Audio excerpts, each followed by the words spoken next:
अस्सलाम वालेकुम, good morning Pakistan, good morning धनक, आप लोगों को सुबह बखैर।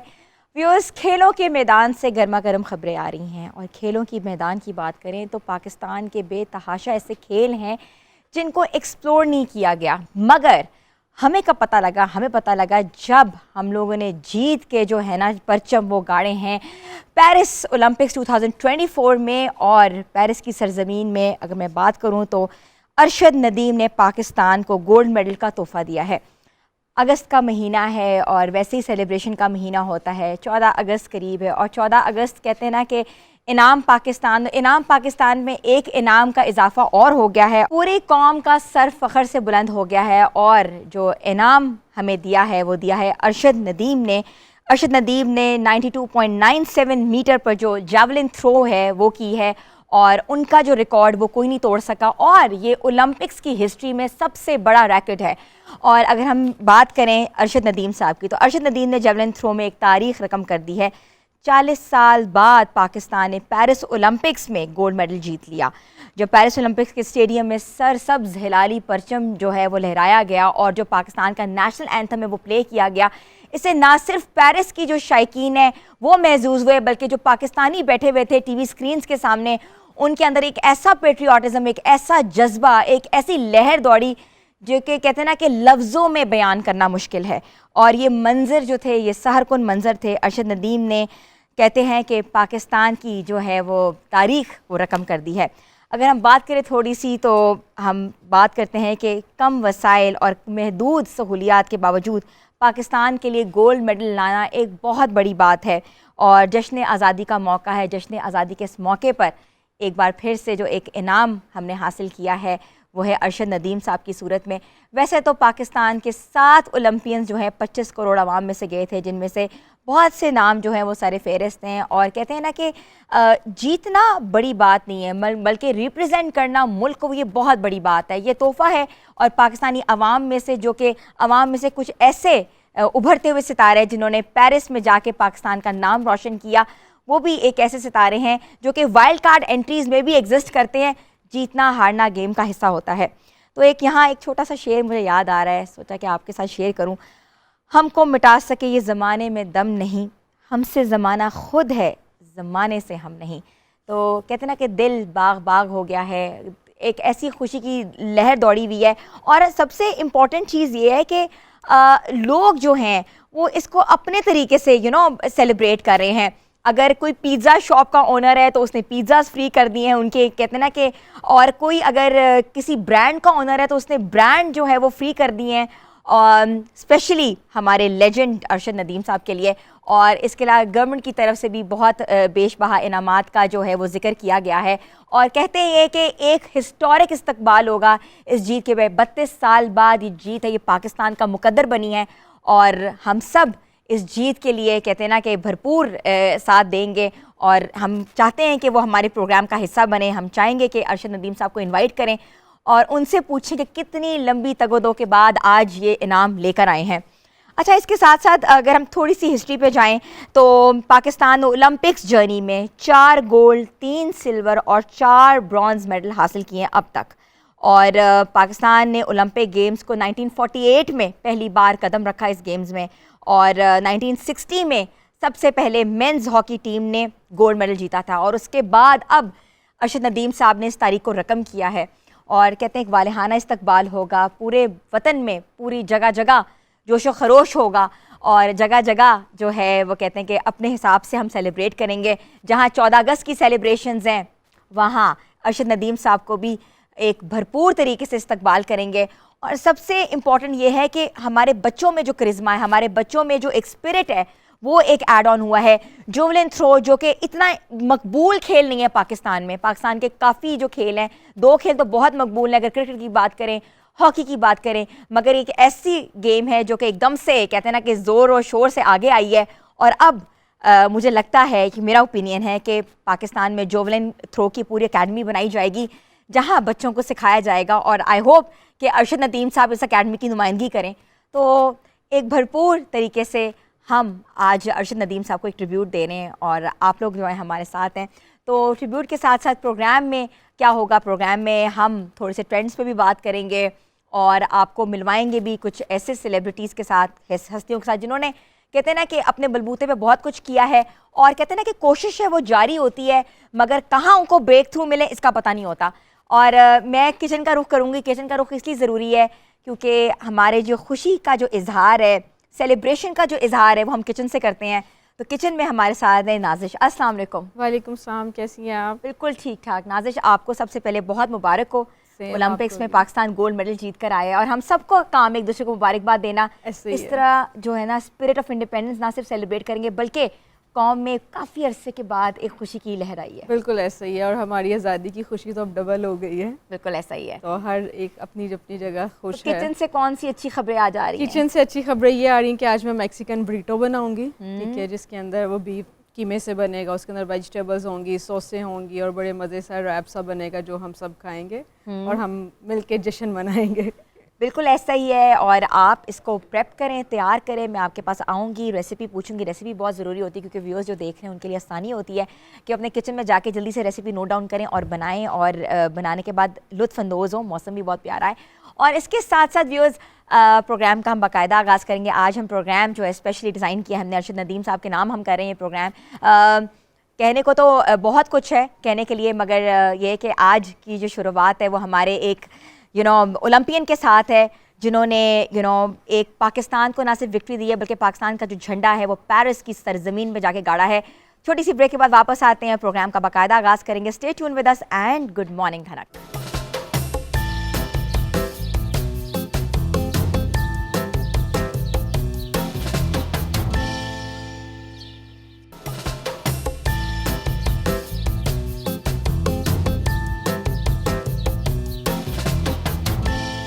आपको एक बार फिर से हम खुशामदीद कहते हैं। हम बात करते हैं इम्तियाज़ सुपर स्टोर पे। इम्तियाज़ पर जहां सबसे बड़ी प्रोडक्ट रेंज दस्तयाब है लोएस्ट प्राइस पर, अब मौजूद है 12 शहरों में 29 स्टोर्स के साथ। चाहे लेनी हो ग्रोसरी, फ्रेश मीट, सब्जियां, फल, मेकअप, इलेक्ट्रॉनिक्स, फार्मेसी, कपड़े या दूसरी घरेलू अशिया, आपको सब कुछ एक ही छत के नीचे मिलेगा इम्तियाज़ पर, और वो भी इंतहाई मुनासिब कीमतों पर। तो यही वजह है कि इम्तियाज़ स्टोर्स को इतना ही पसंद किया जाता है। व्यूअर्स, आजकल की इस महंगाई के बावजूद इम्तियाज़ अपनी लोएस्ट प्राइस को मेंटेन किए हुए है, और सिर्फ यही नहीं बल्कि इम्तियाज़ हैं आज़ादी के मौके पर अपने कस्टमर्स को महंगाई से आज़ादी दिलाने के लिए 9 अगस्त से 18 अगस्त तक बेशुमार डिस्काउंट्स फराहम कर रहा है। इसी दौरान इम्तियाज़ दे रहा है आपको फ्री शॉपिंग जीतने का मौका, यानी 9 अगस्त से 18 अगस्त तक इम्तियाज़ के किसी भी स्टोर से सिर्फ 15,000 की शॉपिंग पर आप कुरंदाजी के जरिए जीत सकते हैं 25,000 रुपये का फ्री शॉपिंग वाउचर। व्यूअर्स, इम्तियाज़ स्टोर लाहौर, कराची, इस्लामाबाद समेत 12 शहरों में अपने कस्टमर्स को एक बेहतरीन शॉपिंग तजर्बा दे रहा है, और हर मौके पर अपने कस्टमर्स को इस तरह की ऑफर्स फराहम करके उनके लिए शॉपिंग आसान बना रहा है। तो आप भी अपने करीबी इम्तियाज़ स्टोर विज़िट करके फ़ायदा उठाएं जश्न आज़ादी की एक्सक्लूसिव ऑफर्स का। अभी उस बात करते हैं प्रोग्राम के हवाले से कि आज की हमारी मेहमान कौन है। मेहमान जो है आज की रिलेटेड ट्रेंड सेटर हैं। बेसिकली आगे आने जाना वाला है वेडिंग सीज़न, और वेडिंग सीज़न के हवाले से हम चाहते हैं कि आपको हम बताएं कि मेकअप ट्रेंड्स जो हैं वो कौन कौन से इन फैशन हैं। अगर आप बात करते हैं लाइनर्स की, बात करते हैं लिपस्टिक लगाने की, बात करते हैं अपने आप को अच्छे तरीके से सेल्फ ग्रूम करके आपने किसी फंक्शन पर जाना है, तो आपको फ़र्स्ट ऑफ़ ऑल किस किस चीज़ों की ज़रूरत पड़ती है। अक्सर हमने देखा है कि हम ट्यूटोरियल्स देखते हैं यूट्यूब के अंदर, मगर हमें उस तरह का मेकअप करना बहुत मुश्किल लगता है। तो हमने सोचा कि आज क्यों ना हम ब्यूटी एक्सपर्ट को बुला के आपसे कुछ पूछें और आपको सिखाएं कि आपने अपनी सेल्फ ग्रूमिंग के लिए क्या तगोदो करनी है।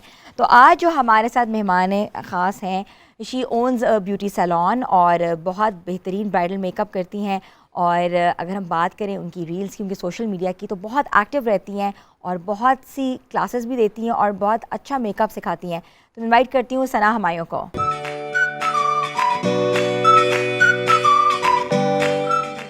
अस्सलामुअलैकुम, क्या हाल है सना? अल्लाह का शुक्र है। Sana, we'll go to your station. और स्टेशन में ना जो प्रोडक्ट होती है ना वो बहुत ज़रूरी होती है। अक्सर लोगों को पता होता है, नहीं पता होता कि भाई हमने कौन सी प्रोडक्ट को यूज़ करना है, कौन सी प्रोडक्ट को हमने कहाँ लगाना है।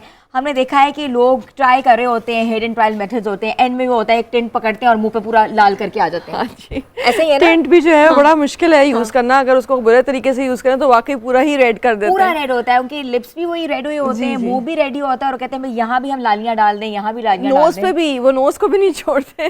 तो अच्छा मुझे बताएं कि मेकअप स्टेशन जो है वो बहुत ज़रूरी होता है, हर खातून की एक रिक्वायरमेंट होती है। एसेंशियल मेकअप्स में आपके पास क्या क्या होना चाहिए जो कि डेली बेसिस पे आप यूज़ कर सकें? सबसे पहले तो आपको अपनी स्किन केयर बहुत ज़रूरी करनी चाहिए कि आपकी स्किन मॉइस्चराइज्ड हो और सॉफ्ट। जब तक आपकी स्किन अच्छी नहीं होगी आप आगे नहीं चल सकते। तो वो एक आपके पास मॉइस्चराइज़र ज़रूरी है जो आपके पास हर वक्त होना चाहिए, जो आप यूज़ करें। फिर उसके बाद आपके पास एक प्राइमर होना चाहिए जो स्किन को हमारी स्मूथ करता है बिफोर फाउंडेशन। कोई एक लिक्विड फाउंडेशन रख लें आप, एक कंसीलर रख लें, और एक छोटी सी कॉम्पैक्ट कोई भी ऐसी किट रख लें जिसमें कॉम्पैक्ट पाउडर भी हो और ब्लश भी हो। तो ये 3-4 चीज़ें अगर आपके पास होती हैं, और एक आप मस्कारा रख लें। तो कुछ लोग जिस तरह अब सिंपल हमें हर वक्त मेकअप चाहिए होता है, तो फिर हम लोग हर वक्त लाइनर्स भी नहीं लगाते, खाली मस्कारा लगा के भी आप अपनी आइज़ को इन्हेंस कर सकते हैं। तो इस तरह से ये छोटी मोटी जो चीज़ें हैं, मिनिमल कॉम्पैक्ट पाउडर, ये बड़ा सेवियर होता है हर वक्त के लिए। अच्छा, अक्सर लोगों की स्किन बहुत ख़राब होती है, ब्लेमिशेस होते हैं, दाने बहुत ज़्यादा होते हैं, गोरा रंग होता है, ऊपर दाने जो है पटाख करके निकले होते हैं, और आप उसको कैसे आप हाइड कर सकते हैं? उसके लिए ये होता है कि आप कलर करेक्टर यूज़ करें, और उसको कलर करेक्शन ज़रूरी नहीं है कि आप हमेशा ऑरेंज या डार्क कलर से करें। बस आपको ये होता है कि अपनी स्किन टोन से एटलीस्ट 2 शेड डार्कर अगर आप ले लें तो वो भी आपकी स्किन को ना ब्लेमिशेस को करेक्ट कर देता है। उसके बाद आप फाउंडेशन अप्लाई करते हैं ताकि वो जो डार्क एरियाज हैं वो करेक्ट हो चुके हो। अच्छा, सही है। तो आज जो हमने ना एक मॉडल आपके लिए सरप्राइज है, आपने मॉडल को पूरा तैयार करके बताना है कि हमने अगर किसी वेडिंग पे जाना है, किसी भी ओकेजन पे जाना है, चाहे वो छोटा फंक्शन हो या कोई एक फॉर्मल चीज़ हो, तो उसमें हमने कैसे अपने आप को ग्रूम दिखाना है और कितना मेकअप करना है। तो हमारी जो मॉडल है अलीशा, वो हमारे सेट्स पे है। अलीशा, आप आ जाएं और आप आएँ और आप बैठें, और आप इस चेयर की जो हकदार हैं वो आप हैं, और सना आप इनको, ठीक है। जैसे इनका बिल्कुल मिनिमल ड्रेस है तो उसके हिसाब से ही इनका बिल्कुल मेकअप उसी हिसाब से ही होगा, बिल्कुल सॉफ्ट टोन्स में, कि ये एक कैरी करें, ओवरडू भी ना हो मेकअप के, उसी पे नजर जाए फेस पे, क्योंकि अकॉर्डिंग टू ड्रेस हमने चलना होता है। अच्छा, ड्रेस में बता दूं, जो ड्रेस है वो स्पॉन्सर किया है महविश आरिफ ने, और अभी थोड़ी देर में आपको महविश से भी मिलवाते हैं। और महविश जो हैं वो डिज़ाइनर हैं, और डिज़ाइनर के जो एक्सपर्टीज़ होती हैं वो बहुत ज़रूरी होती हैं। बिंग वो बता सकती हैं कि आपकी किस बॉडी को कौन सा ड्रेस, कौन सा कलर, कौन सा कट सूट करेगा। अच्छा, आप मुझे बताएं कि इनकी स्किन के हिसाब से कि क्या क्या चीज़ें आप इन पे अप्लाई करेंगी आज? अभी इनकी स्किन थोड़ी सी ड्राई है और एक्नी प्रोन भी है, दोनों चीज़ें जिस तरह हैं। तो मैं इनका सबसे पहले थोड़ा सा इनको मॉइस्चराइज़ करके इनकी स्किन के ऊपर प्राइमर यूज़ करके, फिर और आइज़, जैसे इनकी अच्छी बड़ी आइज़ हैं तो हम आइज़ पे थोड़ा सा मिनिमल मेकअप रखेंगे, बिकॉज वरना वो ओवर कर देगा ड्रेस के साथ, और लिप्स को इन्हेंस करेंगे।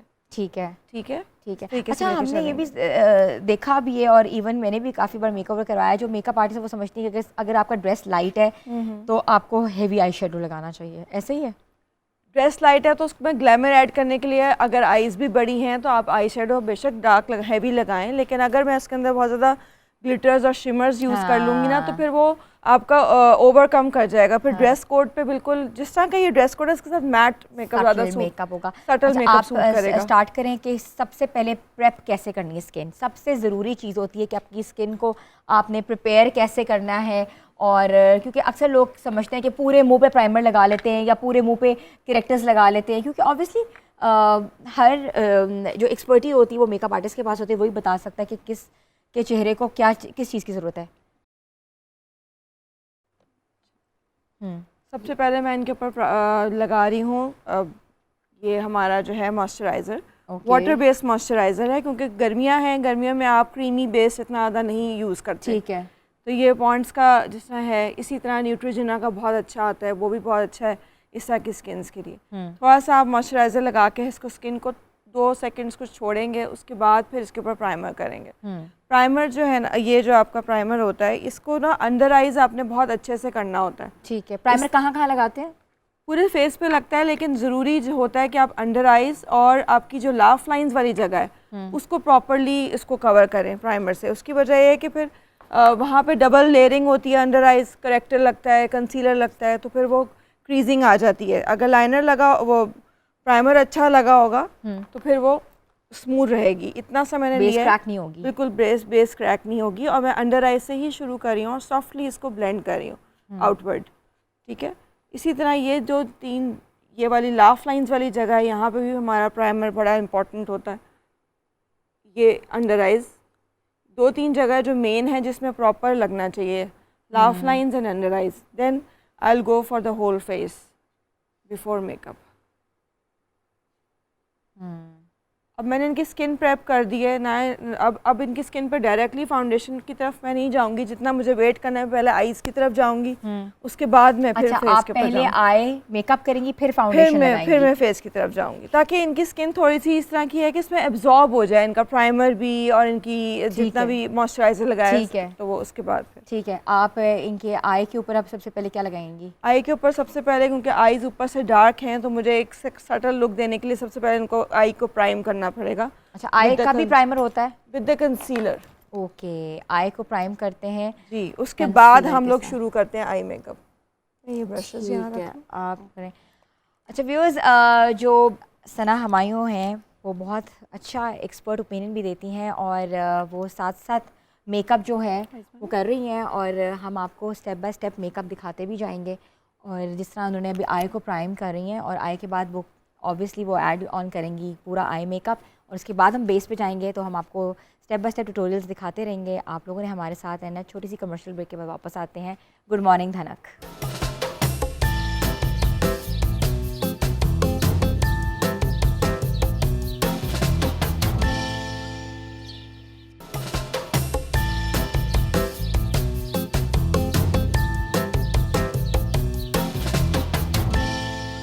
Welcome back viewers. तो हम बात कर रहे थे कि पर्सनालिटी के लिए जो वार्डरोब होती है वो कितनी ज़रूरी होती है, और वार्डरोब से ही आपकी पर्सनालिटी बिल्ड ऑन होती है। अक्सर लोग समझते हैं कि कुछ भी पहन लेंगे वो अच्छे लगेंगे, बल्कि ऐसा नहीं होता।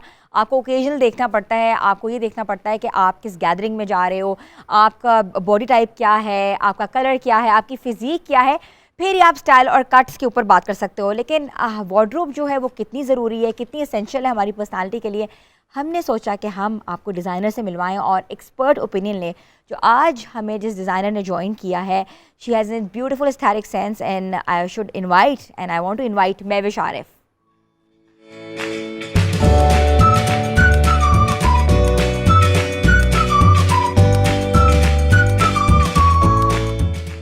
वालेकुम कैसी हैं आप? आई एम गुड, आप कैसी हैं? बिल्कुल ठीक ठाक। अब पहली बार आप हमारे शो का हिस्सा बनी है, welcome to the show. Thank you so much. अच्छा Mahvish, I can see a very pastel colours and a very different cut.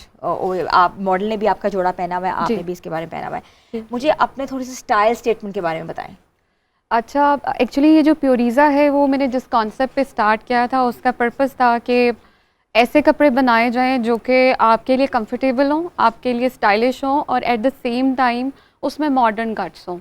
तो जिसके लिए जो थीम मैंने चूज़ की थी वो मिनिमलिस्टिक थी। ठीक है। और जैसे हिना जी आपको पता है कि आजकल बहुत अफरा तफरी का टाइम है, हर बंदा बहुत जल्दी में होता है, और हमें ऐसे कपड़े चाहिए होते हैं कि वो जो बस हम पहने और फ़ौरन से बस थोड़ा सा मेकअप करें, रेडी हो, and we are good to go. तो मेरे कपड़ों में आपको ओवरऑल सारी कलेक्शन में ऐसे ही कपड़े मिलेंगे कि you are just wearing it, आप थोड़ा सा उसको ज्वेलरी के साथ स्टाइल करें, and you are like good to go wherever you want to. चाहे वो आपका ऑफिस है, चाहे आप किसी गैदरिंग में जा रही हैं, इनफैक्ट आप किसी डिनर भी जा रही हैं, तो मेरे कपड़ों में आपको ये चीज़ मिलेगी। We have a rack of yours. Let's go there, और फिर हम आपके कपड़े जो हैं वो बेहतर तरीके से दिखा सकते हैं कि आपने कौन कौन से कट्स पे काम किया हुआ है, कलर लाइन क्या है, कलर पैलेट क्या है, और कॉन्सेप्ट क्या है बेसिकली। अच्छा, तो मुझे बताएं, you have a very different colour line जी। अगर आप देख सकते हैं तो आपने, और दूसरी बात है जो आपका फैब्रिक है वो बहुत फ्लोई फैब्रिक है, आपने इस्तेमाल किया है, ग्रिप पे बात की है काम। तो ये मुझे बताएं कि लेट्स डिस्कस योर आउटफिट्स। ये जो जोड़ा है जी, ये क्या वन पीस है? अच्छा, मेरी एक्चुअली 2 डिफरेंट कलेक्शंस हैं, जैसे आप यहाँ पर देख भी रही हैं। इसमें ये जो फर्स्ट जितने भी आर्टिकल्स हैं ये बेसिक वेयर का पार्ट है, और जो वो सेकंड पे जितने आर्टिकल हैं they are like part of the formal wear. आप उसको फुल फॉर्मल तो नहीं कह सकते, they are kind of like semi formal wear. ठीक है। और आप इन्हीं कपड़ों में भी अगर आप देखें तो वो जो मेरी बात मैंने पहले किया कि गुड टू गो वाला है, तो you are like wearing it, आप उसको पहन रहे हो एंड आप जो है ना वो जा रहे हो। हाँ। अच्छा, अगर आप इस आउटफिट की बात करें तो अल्हम्दुलिल्लाह this is my top selling article. ये क्यों है कि इट्स लाइक मेरे कपड़ों में आप जैसे खुद कह रही हैं कि इसमें बेस्ट चीज़ ये है कि ये फ्लोई हैं। हाँ। तो हमारी माशाल्लाह से जिस तरह से ख़वातीन की बॉडी टाइप्स हैं, हमें इस तरह का, मैंने उसको माइंड में रखे हुए इस तरह का कट बनाया हुआ है कि आप इसको पहनो तो आपकी बॉडी जो है ना वो फॉल या कपड़े को फील कर रही है। दूसरा, इसके जिस तरह के कलर्स हैं, तो ये हमारी जिस तरह की स्किन टोन है इसके लिए बहुत खूबसूरत लाइक ये कलर जो है वो निकल के आता है। फिर ये आप जैसे देख रही हैं, this is the nude pink colour, और इसमें बहुत ही माइनर सी जो है ना वो पर्ल्स की डिटेल है, और आपका जो ट्राउज़र है इट्स लाइक तो ये इस तरह के आउटफिट का यही बेस्ट बात है कि आप ऑफिस में भी पहन लो, हाँ। ठीक है, और आप इसको कमेटी पार्टी में भी पहन लो, किसी बर्थडे पे भी पहन लो। आप इसको कहीं पे भी पहन लो। अच्छा महविश, मुझे जी। बताएं कि इसकी प्राइस रेंजेस क्या हैं? ये अच्छा, आपकी जो बेसिक है इसकी जी। क्या प्राइस रेंज है? अच्छा, बेसिक के जो प्राइस रेंज मैंने स्टार्ट की थी वो मैंने की थी ऑलमोस्ट 7000 रुपीज़ से। अच्छा। और ये सारे 2 पीसेज हैं। 7000 में 2 पीस आप दे जी, रही ये हैं? 2 पीस हैं। और मैं आपको एक और बात बताती चलूँ कि जितने मेरे कपड़े हैं इनकी बेस्ट बात ये है कि ये सारे कस्टमाइज हैं। अच्छा, ठीक मतलब है। I have standard sizes but ठीक है। लेकिन स्टिल जैसे हमारी बॉडी टाइप डिफरेंट है। हाँ। तो मेरा फोकस ये है कि आप लेट्स सपोज अगर एक ड्रेस चाह रही हैं तो मैं वो उस ड्रेस स्पेशली आपकी साइज के मुताबिक, आपकी मेजरमेंट के करें। मुताबिक उसको कस्टमाइज Customize बनाती कर हूँ। दूँ। Secondly, I give you my audience के मेरे क्लाइंट्स को कि ये जो हमारे पास कपड़े हैं इनमें हम कलर वेरिएशंस में ठीक है। भी जा सकते हैं। ठीक है। तो ये दोनों मेरी कलेक्शंस के अंदर जो है ये अच्छा, ये आपका थोड़ा सा फॉर्मल आउटफिट है, ये भी जी। मैं दिखा देती हूँ। जी बिल्कुल। ये ब्लैक में है और जी, ये ब्लैक में है, इसकी शर्ट है और इसका जो है ये प्लीटेड ट्राउज़र है वाइड लेग में। ठीक है। अच्छा, ब्लैक ऐसा कलर है जो कि हमेशा से ही आंखों को अच्छा लगता है और आप बड़े एब्जॉर्ब आप ये जैसे देखें, इसका ये प्लीटेड इस तरह से ट्राउज़र है, ठीक फ्लेरी है, सा। very अच्छा, nice। इस ड्रेस की बेस्ट बात ये है कि लेट्स सपोज आपका नहीं दिल कर रहा, आपने इसको कैजुअली कैरी करना, हाँ। तो you can simply wear that trouser और you can wear a top या कुछ और आप इसको कैजुअली भी यूज़ कर सकते हैं। ठीक है। आप और क्या प्राइस रेंज है? ये जो है ये मेरा 18 का है। 18,000 में विद हैंड वर्क है? जी एग्जैक्टली, और ये सारा हैंडमेड का काम है। ठीक है। अच्छा, ये भी ड्रेस में दिखा दूँ। I like this one as well. जी। ये कलर बहुत प्यारा है, पीची है, पीची जी, ऑरेंज कलर है। exactly। और इसके बारे में थोड़ी सी डिटेल बताएं। इसका ये है कि ये भी वही बात है कि पीकाबू इसका वो जैसे है आप कह रही थी style। कि हमारी भी किसी डिफरेंट बॉडी टाइप है, तो आई डोंट वांट के सारे ही कपड़े बहुत खुले हों, और नहीं, कुछ लोग लाइक करते हैं कि दे लाइक फिटेड क्लोथ्स और इस तरह से। और ये आपको पता है जो बेसिक हमारे जो ये पैनल वाले ड्रेसेस हैं ये कभी भी ट्रेंड से आउट नहीं होते। हाँ, क्योंकि हमारी बॉडी पे ये सूट करते हैं। बिल्कुल, बीइंग एन एशियन, बिल्कुल वी हैव ऐसे थोड़ा है। सा, हमारी जो बॉडी होती है वो ज़रा थोड़ी सी कहते हैं ना कि ऐसे ही है। हम मोटे हैं थोड़े से ऐसे ही है। अच्छा, दिस इज़ वेरी नाइस। जी और ये भी कलर बहुत प्यारा है। जी। ये स्काई ब्लू सा कलर है। हाँ जी, इसके ऊपर जो है ना Raw ये silk भी पे। सारा हैंडमेड का काम है, और जितने मेरे फॉर्मल्स हैं ये सारे 3 पीस हैं। इसकी क्या प्राइस है? ये भी ऑलमोस्ट 17,000 का है। 17,000 जी। का है। ठीक है। अच्छा अच्छा, पुरीज़ा आपका ब्रांड नेम है। प्योरीज़ा अच्छा, by मैं पुरीज़ा जो विशारत, है जी। वो कहाँ कहाँ स्टॉक कर रहा है? जो लोग आपसे कंसल्टेंसी लेना चाहते हैं, आपको विजिट करना चाहते हैं, आपके आउटलेट पे जाना चाहते हैं, तो वो कहाँ जाएं? अच्छा, करंटली तो हम ऑनलाइन इसको एज अ ऑनलाइन ब्रांड इसको ऑपरेट कर रहे हैं, but we have a plan to go for a outlet इंशाल्लाह, जो जल्दी होगा। हमारी जो वर्कशॉप है इट्स इन गुलबर्ग। आपको अगर कस्टमाइजेशन के लिए आना है, लाइक साइज़ के लिए आना है, आपको अपना साइज़ डिस्कस करना है, समटाइम आपको नहीं भी पता होता, you can come to our workshop, आप आके डिस्कस कर सकते हैं।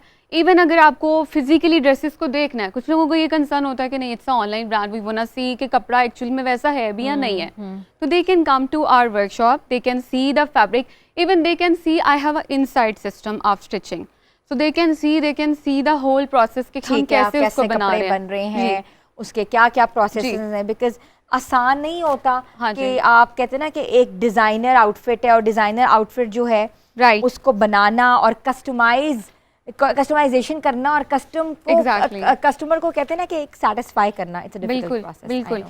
अच्छा, तो आप ही का ये आउटफिट है। जी बिल्कुल, और आप ही के आउटफिट पे हम मेकओवर कर रहे हैं। राइट, तो कहते हैं ना कि डिज़ाइनर और जो मेकअप एक्सपर्ट है वो आपस में मिलेंगे तो चीज़ बिल्कुल। अच्छी प्रोडक्ट निकलेगी। ऐसे है। अच्छा, ये आप कलर करेक्टर लगा रही हैं।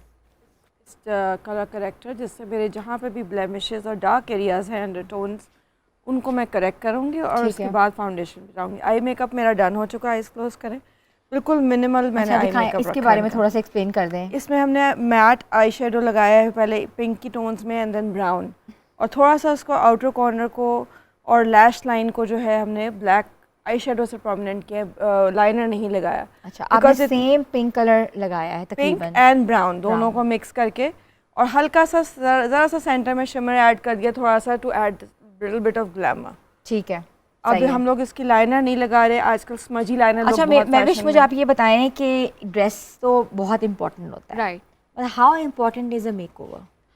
Makeover, I have a different belief which I would like to share. मुझे ये लगता है कि आप अगर बेसिक जो स्किन केयर होती है, हाँ, अगर आप अपनी स्किन केयर बेहतर तरीके से करते हैं तो आई थिंक मेकअप जो है वो बहुत फिर आपका Less हो जाता है। 40-50% इम्पॉर्टेंट रह जाता है। हाँ, हाँ। क्योंकि अगर आपकी स्किन अच्छी होती है and you are just simply applying tint लगा रहे हो या थोड़ा सा लगा रहे हो, आप बाल अच्छे बना रहे हो, मुझे लगता है मेकअप से ज़्यादा इंपॉर्टेंट आपके बाल होते हैं।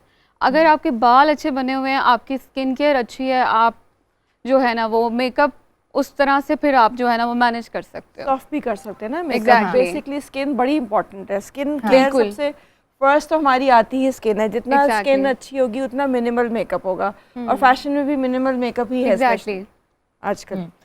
अच्छा, तो ये कि मुझे ये बताएं कि किस सेलिब्रिटी का सेंस ऑफ स्टाइल आपको अच्छा लगता है?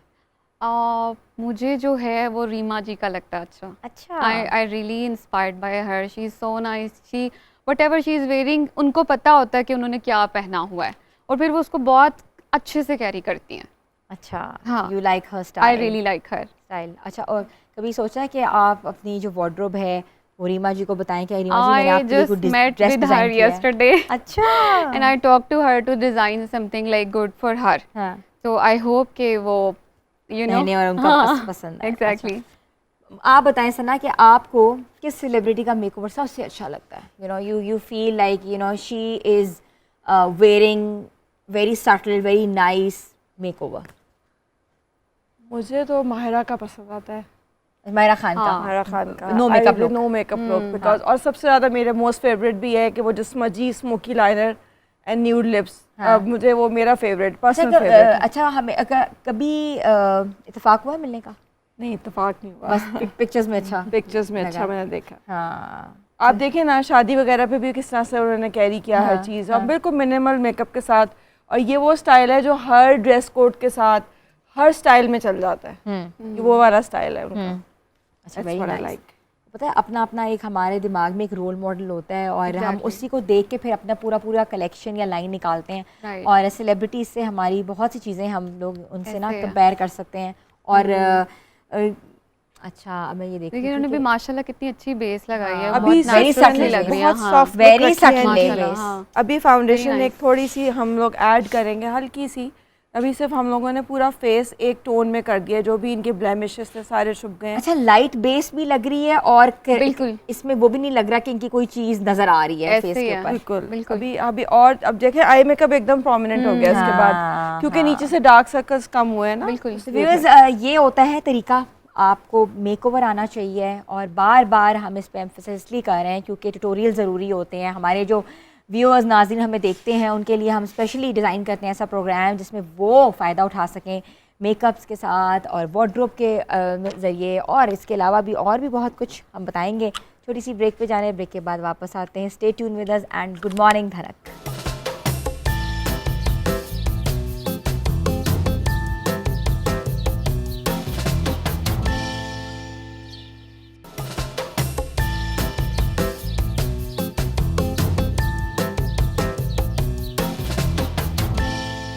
आपको एक बार फिर से हम खुशामदीद कहते हैं। व्यूअर्स, नॉलेज कितनी ज़रूरी है, विजडम कैसे आता है, और इन सब की जो बातें हैं, इन सब का जो कहते हैं ना कि मेन स्ट्रीम क्या है, इन सब की मेन स्ट्रीम होती है हमारी किताबें। घरों में पहले बुक शेल्फ्स का रिवाज होता था, हर घर में एक लाइब्रेरी बनाई जाती थी, मिनी लाइब्रेरीज़ का कॉन्सेप्ट था। मगर आहिस्ता आहिस्ता किताबें सिर्फ कहते हैं रखने के ज़िम्मे में आती हैं, पढ़ने के ज़िम्मे में नहीं आती। आजकल जिस तरह डिजिटलाइज दौर हो गया हुआ है, लोग मोबाइल खोलते हैं, उसमें PDF फाइल निकालते हैं और पढ़ना शुरू कर देते हैं। मगर किताब एक आपके पास होना, एक आपके हाथ में होना, आपकी फ़ील होना, उसको बार बार उसके सफ़े पलटना, एक बहुत डिफरेंट सा एक कॉन्सेप्ट होता था जो कि आहिस्ता आहिस्ता ऑब्सोलीट होता जा रहा है। तो हमने सोचा कि हम बुक रीडिंग को कहते हैं ना कि प्रमोट करें, और ऐसे लोग जिन्होंने किताबें लिखी हैं, ऐसे लोग जिन्होंने तर्जुमे किए हैं और किताबों की जो कहते हैं ना कि पब्लिशिंग में हैं और किताब पढ़ने को प्रमोट करते हैं। आज हमने बुलाया है यासिर जवाद साहब को। अस्सलाम वालेकुम सर। वालेकुम सलाम। कैसे हैं आप? जी बिल्कुल ठीक। सर तर्जुमे भी आपने किए हैं, किताब भी आपने लिखी है और कहते हैं कि आपका जो बैकग्राउंड है वो जर्नलिज्म से है। जी। तो कितना अपने आप को समझते हैं कि आपने इस जो ट्रेंड को, किताब के जो ट्रेंड को आगे बढ़ाया है? ट्रेंड को उस तरह एक बंदा तो आगे नहीं बढ़ा सकता, ये तो इदारों का काम होता है। हम तो ये है कि जो उस ट्रेंड का जो फुकदान है हम उसको पूरा करने की अपने तौर पे कोशिश कर रहे हैं। तो फ़र्द वाहिद जितना कर सकता है उतना मैंने तो उतने पिछले 35 साल में इतना ही किया है। तो मैंने तराजिम किए हैं, इंसाइक्लोपीडियाज़ एडिट किए हैं और ये अब अपना एक प्रोजेक्ट शुरू किया है जो 11 जिल्दों पर मुहित है। विल ड्यूरेंट की है स्टोरी ऑफ सिविलाइजेशन, तो उसका तर्जमा मैं कर रहा हूँ। सर लेकिन अब किताबें पढ़ने का रिवाज नहीं है। लोग मोबाइल से या गूगल उठाते हैं, वहीं से पढ़ लेते हैं और वही बंद कर देते हैं।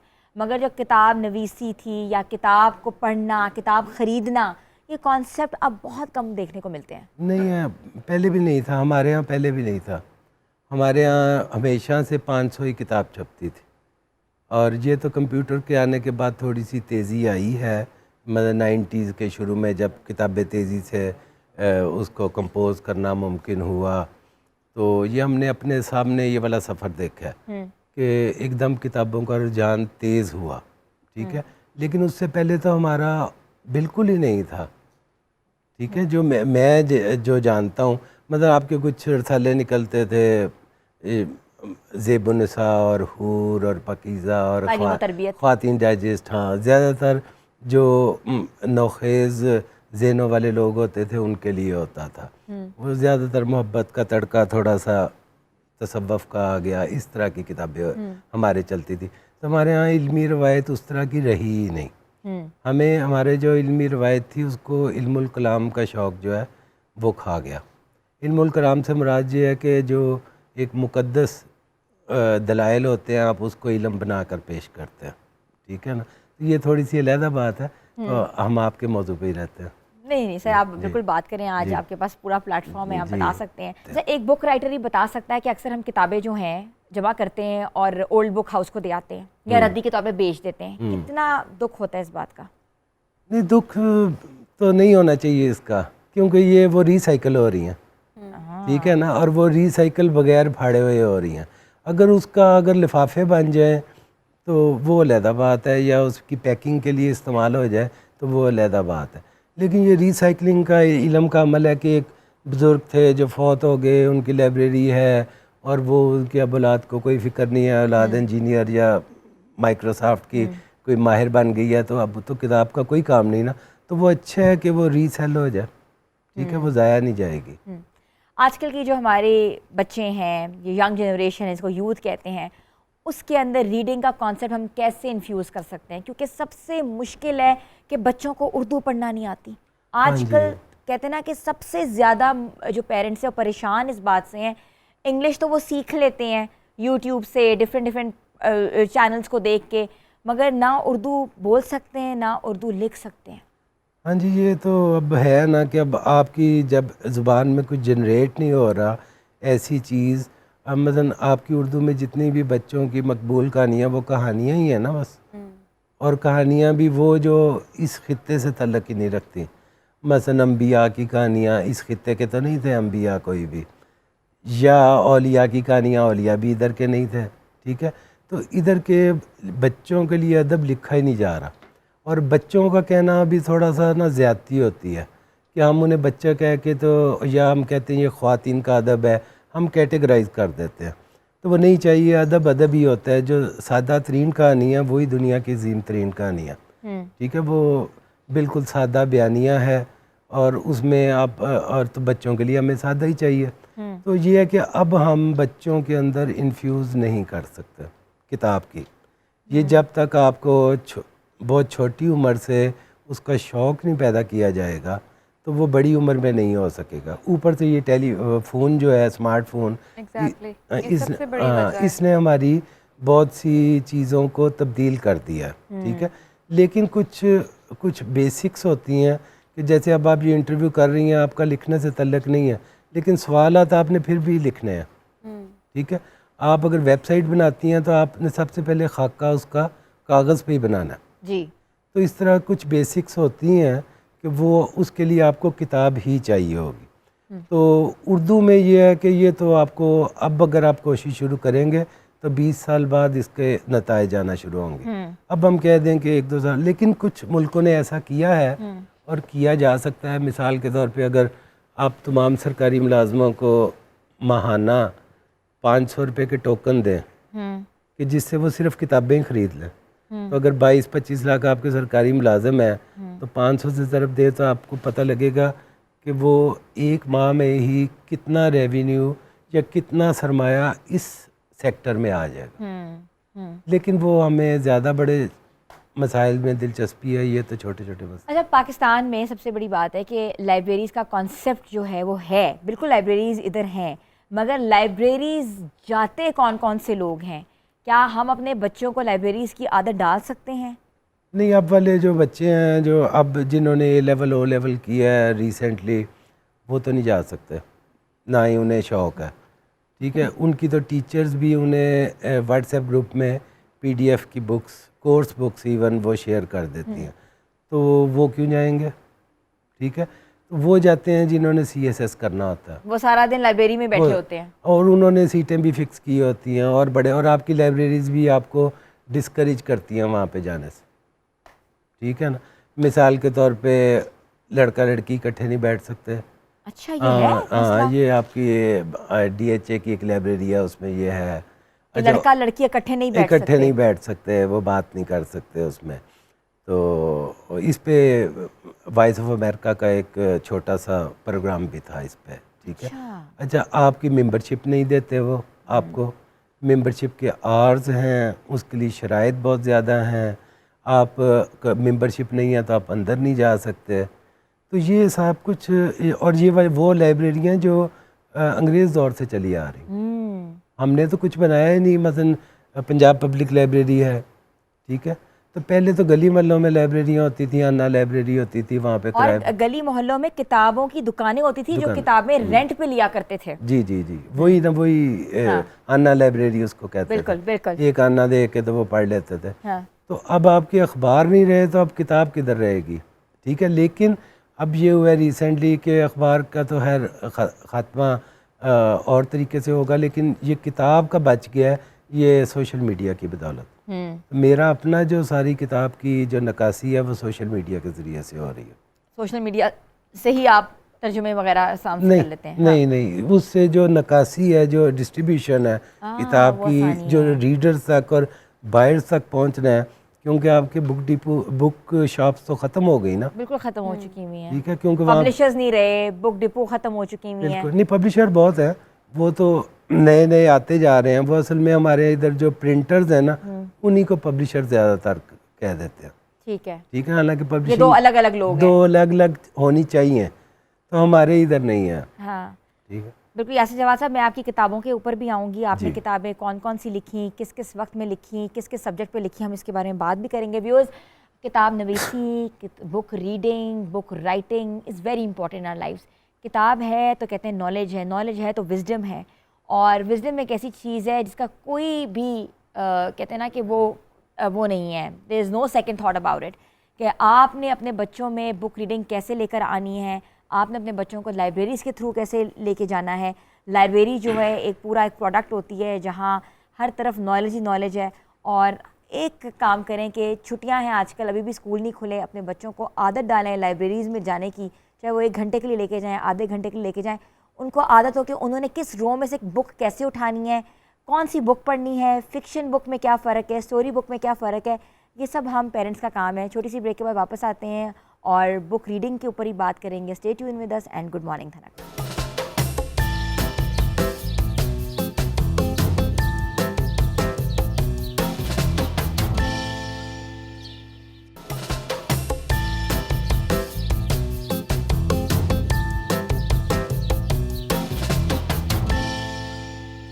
एक बार फिर से हम खुशामदीद कहते हैं। हमारे साथ यासिर जवाद साहब हैं और उनका जो बुक राइटिंग है वो सारी इधर मौजूद है।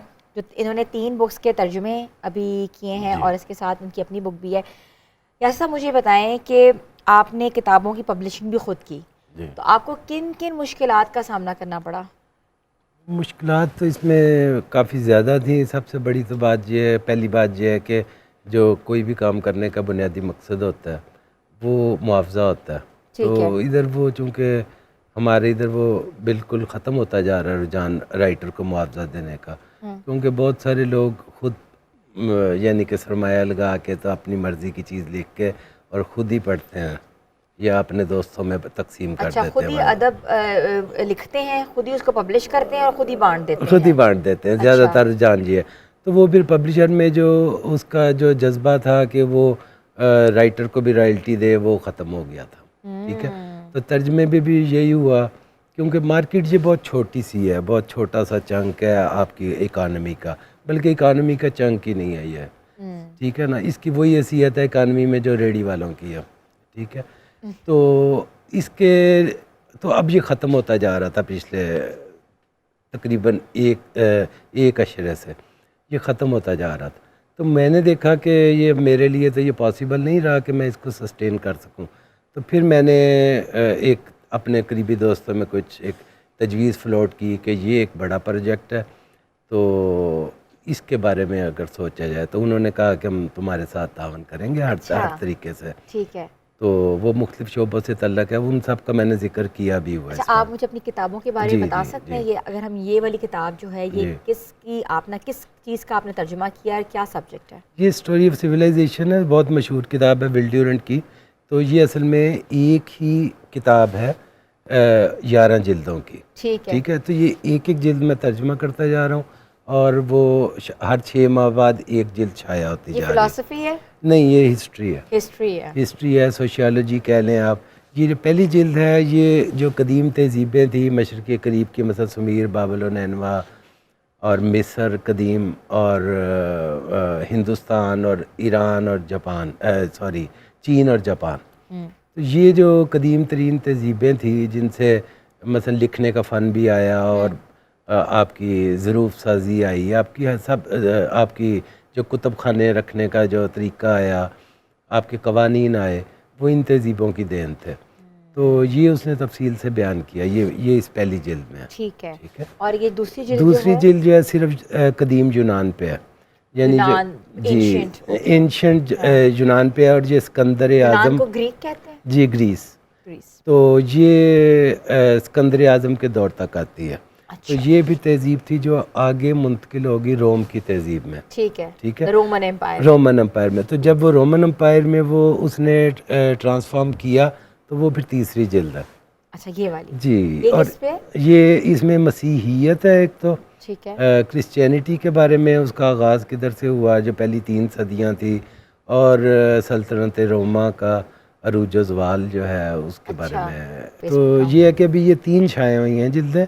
तो अभी इसकी दिसंबर में चौथी आ जाएगी, फिर अगले साल इन्हीं दिनों में। अच्छा, टोटल आपने 11 लिख ली हुई है, बस आहिस्ता आहिस्ता? लिखी नहीं हुई, तर्जुमा है। जी, तर्जुमा कर लिया है ना आपने? जी। जो 11 जिल्दें वो आहिस्ता आहिस्ता पब्लिश होंगी, अभी 3 हुई हैं। जी, अभी 3 हुई है। ठीक है। उसकी वजह यह है कि जो बायर है उसमें भी इतनी सख्त नहीं है कि वो इकट्ठी खरीद सके। हाँ, बिल्कुल ऐसा ही है, क्योंकि इसकी प्राइस जो है वो क्या है?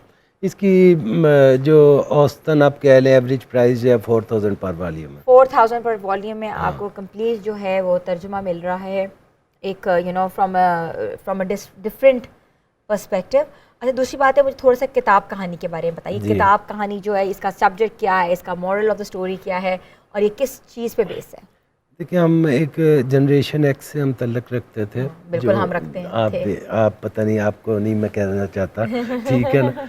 तो जनरेशन एक्स से हम तल्लक रखते थे जिन्होंने टीवी से पहले का भी दौर देखा हुआ है। अब हम टीवी में आ रहे हैं चाहे, लेकिन टीवी से पहले का दौर देखा हुआ है, जब महल्ले में एक टीवी होता था। इतने भी हर पुराने नहीं है, लेकिन फिल्म लगती थी तो वो सारे उधर जाते थे। रेडियो भी चलता था, फिर आहिस्ता आहिस्ता कंप्यूटर आया। तो हमने 2 कश्तियों के सवार हैं हम। दो किस्म के हम रुझानात रखते हैं कि हमने गुल्ली डंडा भी खेला हुआ है, हमने क्रिकेट गलियों महलों में भी खेला हुआ है, हमने वीडियो गेम भी खेली हुई है, कंप्यूटर का भी दौर देखा हुआ है। अब हमने कंप्यूटर का, स्मार्टफोन का भी दौर देखा हुआ है।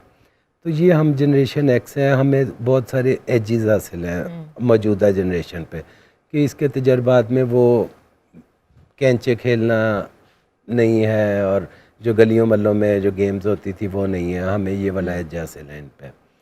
तो ये जो एक ट्रांसफॉर्मेशन थी और बहुत कुछ ज़िंदगी में बदलते से हुए देखा आपने। बदलते हुए देखा, डिटेरियोरेशन देखी। हमारे इधर अगर अदबी तौर पे देखा जाए तो हमारे इधर कैसे एक मौका परस्ती और मुफाद परस्ती ने हर शोबे में अपनी इजारादारी कायम की। तो वो जो सारा प्रोसेस था जो मैंने देखा, जो मेरे तजर्बे से गुज़रा, तो वो मैंने इसको बयान किया। ठीक है, कुछ ज़ाती भी चीज़ें, फिर ये जो सारा काम का जो है सिलसिला, मेरा काम का पहलू है कि कैसे मैंने कहाँ से शुरू किया और इस तरह पर सीक्वेंस। आपने जर्नलिज्म क्यों छोड़ा? जर्नलिज्म बस वो छोड़ना क्या है, जो भी जर्नलिज्म में होते हैं ना वो हर वक्त उसे छोड़ने की बातें करते हैं। तो मैंने सिर्फ वो करके दिखाया, ठीक है, क्योंकि मेरे पास ये एक पैरेलल आ गया था, ठीक है ना। तो ये मेरे पास एक पैरेलल आ गया था लाइफस्टाइल, तो ये मेरा शौक भी था और मेरी फिर मैंने इसको पेशा भी हल्का फुल्का बना लिया, ठीक है ना। आपने सोचा कि जर्नलिज्म को मैं खैर बात करूं, जो असल काम है, जो कि आपको फ्रूटफुल चीज़ है और आप एक बहुत अच्छी चीज़ प्रमोट कर रहे हैं, तो आपने उस काम में कदम रखा। मुझे बताएं, ये जो किताब कहानी कितने की है? ये तो इसकी 1800 कीमत है, वैसे वो कम देते हैं, 1200 की देते हैं। ये किसी और पब्लिशर ने छापी हुई, ये मैंने खुद नहीं शाया की। ठीक है, ठीक है ना। तो इसको लिखते हुए कितना अरसा लगा आपको? ये 1 साल तकरीबन लगा था। ये कोविड के दिनों में मैंने शुरू की थी। क्योंकि आपको पता है कि कोविड में बहुत सारा कुछ हम रीथिंक करने के काबिल हुए थे। मैं आपसे एक बड़ा इंपॉर्टेंट क्वेश्चन यहाँ पूछना चाह रही हूँ। किताब नवीसी बहुत एक बड़ा इंटेलेक्चुअल काम है जो कि हर बंदा नहीं कर सकता, इवन तर्जुमा हो या लिखना हो या इवन शाया भी करना हो, it's a big great process. आपका ज़रा माश क्या था? ये माश यही था, तो लेकिन जो मेन स्टे था, मेन जो इसमें जो ज़रिया था जिसकी वजह से ये मुमकिन हो सका, वो मेरी वाइफ ही जॉब करती हैं। अच्छा, आपकी वाइफ जॉब हाँ, करती थी? वाइफ ही जॉब करती हैं, तो मैं ये करता था। अच्छा, आप अपने दिल, जो आपका दिल चाहता था वो करते थे? मैं वो करता और था। आपकी वाइफ ने आपको सपोर्ट हाँ किया? जी, हाँ जी, सच अ वो- great thing by the way. तो ये उसके बगैर, कम्बिनेशन के बगैर ये मुमकिन नहीं था, नहीं था, क्योंकि इसमें आप उस तरह नहीं आप कर सकते। आपको एक बिल्कुल sustain नहीं फ्रीडम कर- चाहिए, फ्रीडम ऑफ माइंड चाहिए हाँ जी, करने हाँ के जी, लिए। बिल्कुल बिल्कुल ऐसा ही है। यासिर जवाद साहब, थैंक यू सो मच, जी, आप आए। और सबसे आज ज़रूरी और इम्पॉर्टेंट चीज़ है कि बुक रीडिंग और बुक राइटिंग कितनी ज़रूरी है हमारी ज़िंदगियों में। आज हमें अंदाज़ा हुआ है कि जिन्होंने इतना टाइम लगाया, 35 साल लगा दिए, और आज हमारे सामने जो हैं वो एक तरह से मास्टर पीसेस जो मौजूद हैं, और ये जो मास्टर पीसेस हैं ये एवरग्रीन है, क्योंकि सारी ज़िंदगी इनके नाम से पहचाने जाएंगे। सारी ज़िंदगी जो लोग किताब खोलेंगे या इवन PDF फाइल्स भी आएंगी तो इनका ऊपर बायलाइन पे इनका नाम होगा कि जी ये इन्होंने ये सारी किताबों का तर्जुमा किया, और हम लोग और हमारी अगली जनरेशन जो है वो इनसे महजूज़ होगी। तो इस तरह के जो काम हैं वो कहते हैं ना कि आप पाकिस्तान का नाम ऐसे भी रोशन कर सकते हो। ज़रूरी नहीं है कि आपको 2-3 फील्ड्स हों, आप किसी भी फील्ड में जाके पाकिस्तान का नाम रोशन करें, चाहे वो बुक राइटिंग हो, चाहे वो स्पोर्ट्स हो, चाहे वो एंटरटेनमेंट हो, शोबिज़ हो, या कोई और चीज़ हो। तो great initiative and great achievement. यहाँ लेते हैं छोटी सी ब्रेक के बाद वापस आते हैं। आप लोगों ने हमारे साथ रहना है। गुड मॉर्निंग धनक।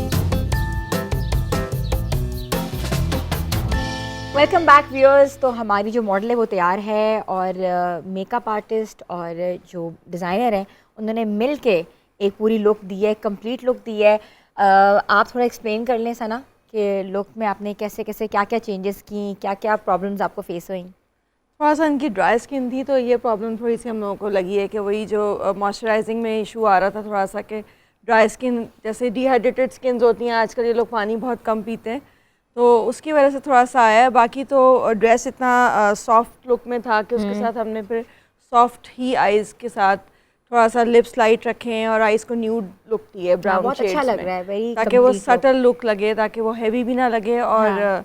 बहुत ब्राइट भी ना लगे। महविश, जी आपको सही जस्टिफाई हुआ है? हाँ, मैं बहुत ज़्यादा कंसर्न थी बिकॉज मेकअप बहुत इस ड्रेस के साथ इम्पॉर्टेंट है, तो लेकिन माशाल्लाह उन्होंने बहुत प्यारा उसका मेकअप किया, इट्स लाइक बहुत नेचुरल से लुक आ रही है। नेचुरल लुक आ रही हाँ, है। और माशाल्लाह आप बहुत प्यारी भी लग रही है। हाँ ऐसा ही है, क्योंकि जो हमारा ड्रेस था वो बहुत लाइट था, उसके ऊपर मेकअप करना बहुत ट्रिकी भी था। डार्क करें, लाइट करें, क्या करें, और डार्क करें तो बहुत ज़्यादा डार्क ना हो जाए, लाइट करें तो बिल्कुल Right, लाइट ना हो बिल्कुल जाए। light ना हो तो जाए, ये बिल्कुल। ऐसा मेकअप है जो कि परफेक्ट फॉर ऑल ओकेजन्स और good to go, and this is what we were talking about. Yeah. तो it's amazing look, complete amazing look. Alisha कैसा लग रहा है आपको? मुझे तो बहुत अच्छा लगा। अच्छा लग रहा है आपको? हाँ जी। हाँ चलें, सही है। ये ना मॉडल के ऊपर होता है कि मॉडल शुड बी सेटिस्फाइड। जो कि बंदा आता है एक्सपर्टीज़ लेने के लिए, तो उसको सबसे ज़रूरी होता है उसकी उसकी सेटिस्फैक्शन। Satisfaction most important. ऐसा ना, आप बता दें कि आपका पेज क्या है, सोशल मीडिया हैंडलिंग क्या है, बिकॉज जी। जो व्यूअर्स देख रहे हैं उनके लिए जी। आसानी हो आपको कॉन्टैक्ट सना करने में। हुमायूं ऑफिशियल के नाम से मेरा पेज है, और इंस्टाग्राम पे और मेकअप और फोटोग्राफी स्टूडियो है। हम लोग क्लासेस भी देते हैं पूरा साल। स्टूडेंट्स कहते रहते हैं आप कब देंगे, बस ऑफ सीज़न ही होती है, लास्ट मंथ है क्लासेस का, उसके बाद नेक्स्ट मंथ से फिर सीज़न शुरू है हमारा। और ज़रूर आएँ और मोस्ट वेलकम। और सब ब्राइड्स को हम इंडिविजुअल अटेंशन के साथ इंडिपेंडेंस पैकेज कोई है? इंडिपेंडेंस पैकेज वो अभी तक हमने डिसाइड नहीं किया, क्योंकि अभी आजकल वैसे ही इतनी डील्स लगी हुई होती हैं ऑफ सीजन में। हम इंडिपेंडेंस पैकेज कर रहे हैं, अभी अनाउंस कर देंगे 1-2 दिनों में। चलें, आप परसों तो पेज पे। आने वाली इंडिपेंडेंस जी, जल्दी जी। से अनाउंस करें, ताकि लोग जो है लास्ट फौरन मोमेंट पैकेज आपके देंगे ना, पास वो आए। Last moment package. ऐसा ही है। सही। मैं विश आप इंडिपेंडेंस ऑफर कोई रखी भी आपने? हाँ जी, क्लाइंट्स को हम डिस्काउंट दे 14 रही पे हैं? 14 ही दे रहे हैं। 14 अगस्त पे Exactly. 14% डिस्काउंट। Right. सो पुरीज़े को आप जल्दी से क्लिक करें, 14% डिस्काउंट है वो ऑटोमेटिकली अवेल करें, और जो जोड़ा है वो घर में मंगवाएं, पहने, और गो ग्रीन ड्रेसेस भी इनके पास अवेलेबल हैं। इनके पेजेस में जाके जल्दी से देखें। तो थैंक यू सो मच आपके आने का। Most welcome. Thank you so thank much to you as you so well. Much, और आने का और ड्रेसेस प्रोवाइड करने का। मगर थैंक यू तो मैं कहूँगी, मगर मैं जाऊँगी इस वक्त किचन में, क्योंकि किचन में जो हमारी रेसिपी है वो तैयार है, और हमारी जो शेफ़ हैं नाजिश, जिनसे मैंने सबसे पहले पूछा था कि आज क्या बना रही हैं। जी नाजिश, क्या बनाया आपने? अच्छा, आज हमारे ब्रीटो रेडी हैं। उसके लिए मैंने क्या किया, पहले मैंने बटर के अंदर अच्छे तरह बीफ के कीमे को सौते किया। सौते करने के बाद मैंने इसके अंदर गार्लिक, अनियन चॉप्ड ऐड किया, उसको अच्छे से सौते किया। उसको अच्छे से कुक करने के बाद मैंने टमाटो पेस्ट ऐड किया, उसको कुक किया। इसको मैंने साइड पे कर लिया। इसके अलावा बॉइल्ड राइस लिए हैं, लोबिया लिया है, रेड बीन्स, स्वीट कॉर्न्स लिए हैं, कैरेट ली है, अनियन लिए हैं, सैलड लीफ लिया है, और चीज़ ली है। मैंने इसको रैप कर दिया अच्छे से, और फिर मैंने इसको बटर के साथ टोस्ट कर दिया पैन के अंदर। ठीक और है, हमारा और उसको burrito आपने ready है। रैप कर दिया। जो बुरीटोज, जो कि नया नाम आजकल बहुत चल रहा है रेस्टोरेंट्स में, हमने बुरीटोज खाने, तो this is the best and good recipe for burritos. घर में बैठे बुरीटोज का मज़ा लें, और जो हमारे मेहमान हैं उनको भी हम बुरीटोज खिलाते हैं। आप लोग सारे टेबल पे आ जाएं। Thank you Nazish for making wonderful burritos for us, and we were like सुबह सुबह दिल चाह रहा था कुछ डिफरेंट खाने को। आप लोग आएँ और आप लोग चखें, आप लोगों को कैसा लगा, तो प्लीज़ हैव सम। अच्छा, ये लें। अच्छा, मुझे बताएं कि नाजिश से मैं एक क्वेश्चन यहाँ पूछती हूँ कि नाजिश, किचन जो है आजकल ह्यूमिडिटी बहुत ज़्यादा है, चीज़ें बाहर अक्सर लोग पूछते हैं ख़राब हो जाती हैं रखे हुए, या फंगस हो जाती हैं, फंगस फैल जाती है, तो इसका बेहतरीन इलाज क्या है? उसका बेहतरीन इलाज सबसे पहले तो आपका किचन क्लीन होना चाहिए। इवन कि अगर आप रात को अपना किचन क्लीन करके सोएंगे ना, एक तो आपका किचन क्लीन रहेगा, उसमें कोई ऐसा जम्स कुछ नहीं होगा। सबसे पहले तो आपका किचन एनी टाइम क्लीन होना चाहिए, और हर चीज़ रैप करके आपको फ्रिज में रखनी चाहिए। और आपकी फ्रिज की जो कूलिंग है वो मेंटेन रहनी चाहिए, तो आपकी चीज़ ख़राब नहीं होगी। डन, और डन, हर डन, चीज़ डन। रैप करके thank you so much for your tip. Sana, मुझे बताएं कि ब्राइड्स हैं या कोई ओकेजन है, जैसे मैं जब खाती हूँ तो मेरी लिपस्टिक यहाँ नीचे आ जाती है, पता नहीं क्या प्रॉब्लम है मेरे साथ, क्या मसला है। जो मेकअप किया होता है तो उनको खाना कैसे चाहिए? फर्स्ट ऑफ ऑल, जब हम किसी मेकअप आर्टिस्ट से प्रॉपर मेकअप करा रहे होते हैं, तो फिर हम लोग वाटर प्रूफ इस तरह की लिपस्टिक्स लगाते हैं, वो हिलती भी नहीं है।